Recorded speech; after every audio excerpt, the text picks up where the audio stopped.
Well, we've all heard of the bird flu, and we've heard of tuberculosis, and we've heard of flesh-eating diseases, and there's a number of things that have been going around in the media the last few years, including AIDS, which is still there, and now we have, even strange as it sounds, we have a rise to almost an epidemic level now of rabies, which we typically associate with animals. But when it crosses to the human barrier, to the barrier between animal and human, crosses that barrier into the human, there is no treatment. There is no cure for rabies. Now, you may not have heard this. This is not necessarily new, but it's coming to the forefront. And you know what this makes me think of?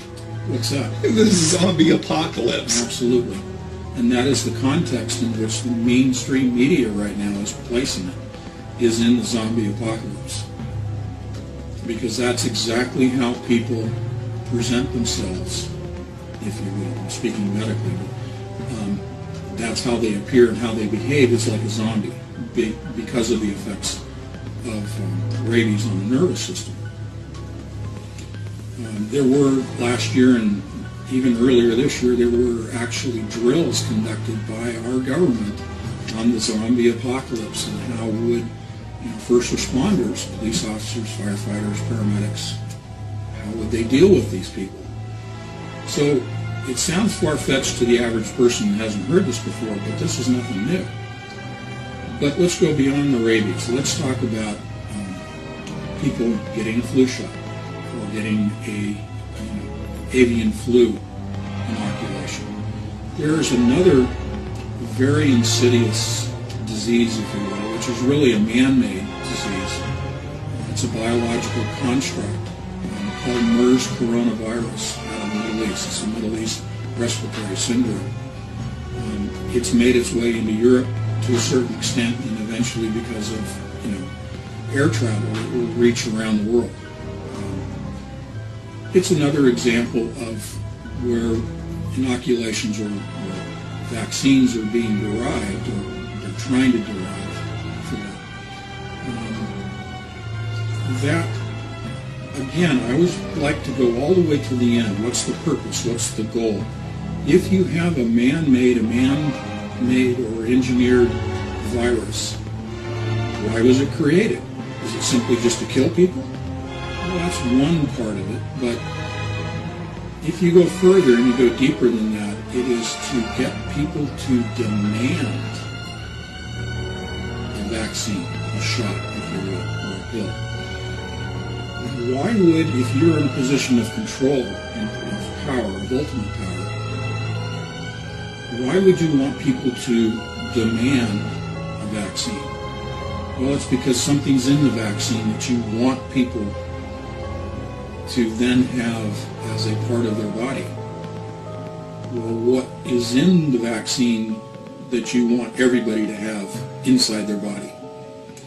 It is a DNA manipulator or modifier. I mentioned earlier third-strand DNA. There is already, and you can find this on the internet, in existence, a third strand of DNA constructed of silicon. Again, we go back to the silicon chip in computers. The third strand is made of silicon. It is also coated in gold. If you talk about nanotechnology and nano layers, this is extremely thin coating of gold down to a billionth of a millimeter of gold that is coating the silicon from which you are building a third strand of DNA. The purpose of the gold is to increase the surface area around this strand so that more information can be digitally imparted or programmed. You're essentially, what you're doing is you're creating a third strand of DNA. You are transferring that or imparting it into a person's body through a vaccine that that person's demanding because they're afraid of contracting MERS coronavirus or avian flu or whatever it may be. And so the government, if you will, or the powers that be sit back and they kind of chuckle when they say, Well, we couldn't have forced people to take this vaccine or to take this hidden third strand of DNA. They would rebel against it. But if we create the problem and present the solution, people will demand the solution. Thus we achieve our ultimate goal of having this DNA in every person changed. Well, let's go deeper. What's the goal? What's the purpose? Yeah, you go around and change everybody's DNA. What do they become? They become a hybrid. The insidious part of this is that once a person is injected, almost immediately their DNA undergoes transformation.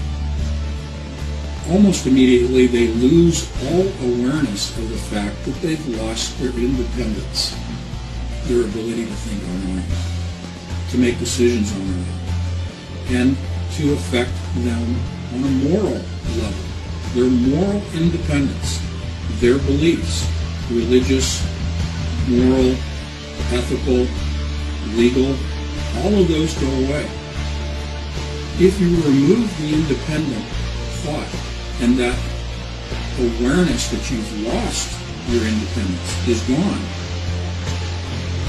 what then do the powers that be do with these new forms of humans, hybrids? They can control them. They can turn them into a serf class. S-U-R-F, not surfers, but S-E-R-F, a class of slaves to serve the elite, to serve the Ray Kurzweils of the world who want to achieve immortality, but they need to have labor to manufacture, develop all of the technologies. And they have enough technologies now. The technology, the scientific world, if you will, has reached the level where they don't care about hiding it anymore. Their agenda is so far advanced, both politically, philosophically, their sense of morals, and technologically, that no longer are they worried about you and me as the serf class and the coming serf class. They're not worried about what we think. They're not worried about us rebelling. And in fact, we won't rebel, partly because right now we've been so dumbed down through a variety of mechanisms. But once people demand the virus and they truly are dumbed down to where they've lost that awareness that something's happened to me, now they can do what they want with us. They are achieving what I call the hive mentality, like a beehive. Worker bees, soldier bees, serving the queen. The queen, in my estimation, is this elite class that's in power, and it's not the politicians. Forget the politicians.